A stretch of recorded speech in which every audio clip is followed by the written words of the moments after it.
अगर आपने CUT PG का एग्जाम दिया है ना, आपके मार्क्स बहुत ज्यादा कम आए हैं, आपको तब भी सीयूटी पीजी के थ्रू एक अच्छे यूनिवर्सिटी में एडमिशन चाहिए, तो ये वीडियो दोस्तों आपके लिए। अगर आपने छोटी सी गलती की तो आपका एडमिशन हो के भी नहीं हो पाएगा। तो भैया ऐसी गलती करने से बचो और वीडियो को ध्यान से अंत तक देखो और समझो पूरी बात को, जिससे आपको पूरी इंफॉर्मेशन मिले कि हाँ आपको ये गलती तो बिल्कुल भी नहीं करनी है। ठीक है दोस्तों, सीयूटी पीजी का रिजल्ट आने के बाद से बहुत सारे बच्चे परेशान हो गए कि सर मेरा एडमिशन नहीं हो पाएगा क्योंकि मेरा नंबर तो बहुत कम आया हुआ है।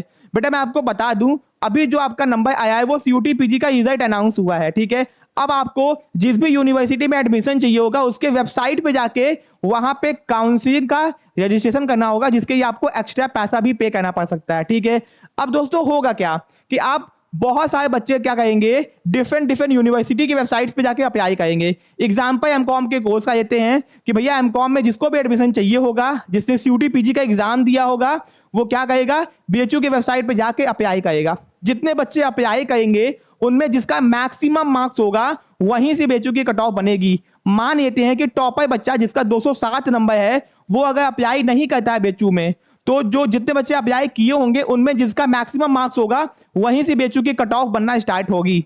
ठीक है, इसका मतलब ये है कि कट ऑफ तो ऑटोमेटिकली नीचे आ जाएगी अपने आप में, क्योंकि टॉपर बच्चा कहां जाएगा, वो डीयू एंड टॉप कॉलेजेस को चूज करेगा। ठीक है, अब होगा क्या कि जितने बच्चे बीएचयू में अप्लाई करेंगे उसके हिसाब से कट ऑफ फर्स्ट निकलेगी, यानी कि 5 कट ऑफ लिस्ट आती है, 5 से अधिक आती है। पहली कट ऑफ में जिनको भी एडमिशन लेना होगा, जिनके मैक्सिमम मार्क्स होंगे, जिन्होंने सीयूटी पीजी का एग्जाम देके बीएचयू में अप्लाई किया है, उनके जो हाईएस्ट मार्क्स होंगे उनके अकॉर्डिंग बीएचयू क्या करेगा कि आपको एडमिशन के लिए भेजेगा, भैया आपका एडमिशन हो गया, आप अपना एडमिशन करवाओ। ये बच्चे ऐसे बच्चे होंगे जो डीयू में भी अप्लाई करके बैठे होंगे एंड अदर यूनिवर्सिटीज में भी अपने अपने जोन के हिसाब से। होगा क्या कि बहुत सारे बच्चे ऐसे होंगे जिनको एडमिशन नहीं चाहिए होगा, वो भी करके बैठे होंगे, तो वो क्या करेंगे, फीस पेमेंट करेंगे ही नहीं, एडमिशन नहीं लेंगे, तो भैया सेकंड कट ऑफ आएगी। फिर भैया फिर ऐसे ही third cut off, fourth cut off, fifth cut off आएगी। इसके बावजूद दोस्तों बहुत सारी सीट नहीं फुलफिल हो पाती है, यानी कि जो कट ऑफ आपको 207 नंबर दिख रही है वो कट ऑफ घट के 140 नंबर, 130 नंबर एंड दोस्तों बहुत सारे एक्सेप्शन केसेस के अंदर तो 120 के नीचे भी कट ऑफ आपकी आ जाएगी। यानी कि देखने को तो आपको बहुत हाई कट ऑफ दिख रही है, बट कट ऑफ घटते घटते 5वीं 6वीं तक आते आते, क्योंकि एडमिशन बच्चे लेते ही नहीं है, क्योंकि भाई कोई बच्चा आ गया तो वो अपने आगे में ही पढ़ना चाहता है, वो टॉप यूनिवर्सिटीज को छोड़ देता है अपने कंफर्ट जोन के कारण होने के बावजूद भी।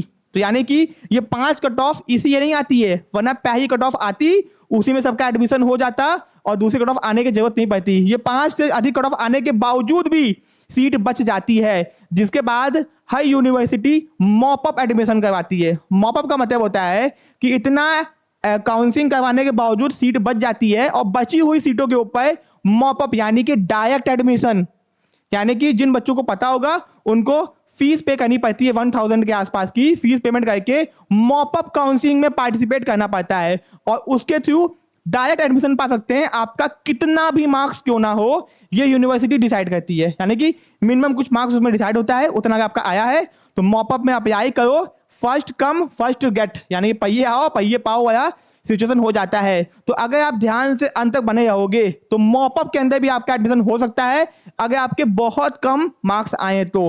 अगर मार्क्स आपके ठीक ठाक है, मतलब कि भैया कंपटीशन के जाएंगे, तो आपके किसी ना किसी काउंसलिंग या फिर कट ऑफ के अंदर एडमिशन आपका हो जाएगा।